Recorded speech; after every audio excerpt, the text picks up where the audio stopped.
প্রথম কড়াইতে এত খিচুড়ি রান্না করছি। আসসালামু আলাইকুম বন্ধুরা, কেমন আছেন সবাই? তো আজকে আমার বাড়িতে ছোটোখাটো একটা আয়োজন ছিল, সেজন্য খিচুড়ি রান্না করেছি আর সেটা নিজের হাতেই করেছি। তো এখানে কাঁচামরিচগুলো আমি গ্লাস দিয়ে কেটে নিয়েছি, আপনারা বটি দিয়েও কেটে নিতে পারেন, কিন্তু এভাবে গ্লাস দিয়ে কেটে নিলে হাতে ঝাল ধরবে না।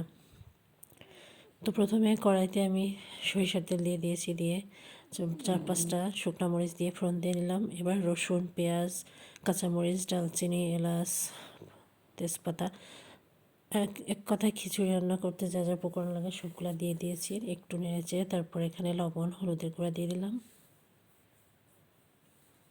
অল্প একটু পানি দিলাম নিচে যেন না লাগে। তারপরে নেড়েচে মশলাটাকে ভালোভাবে কষিয়ে আমি ডাল দিয়ে আর একটু কষাবো। কষিয়ে তারপরে এই যে এখানে ধুয়ে রাখা চালটা দিয়ে দিলাম। এবার চালটা দিয়ে নেড়েচেড়ে ভালোভাবে কষিয়ে নিয়ে তারপরে এখানে পানি দিয়ে দিলাম। পানিটা এমনভাবে দিতে হবে ভাতটা যেন একদম একটার সঙ্গে একটা না লাগে, এমনভাবে। তো মাশাআল্লাহ রান্নাটা অনেক সুন্দর হয়েছিল, ভাতটাও একদম ঝরঝরা হয়েছিল আর খেতেও মাশাআল্লাহ অনেক মজা হয়েছিল, সবাই প্রশংসা করেছে। যাই হোক, আজকের মতো এখানে রাখছি। আল্লাহ হাফেজ।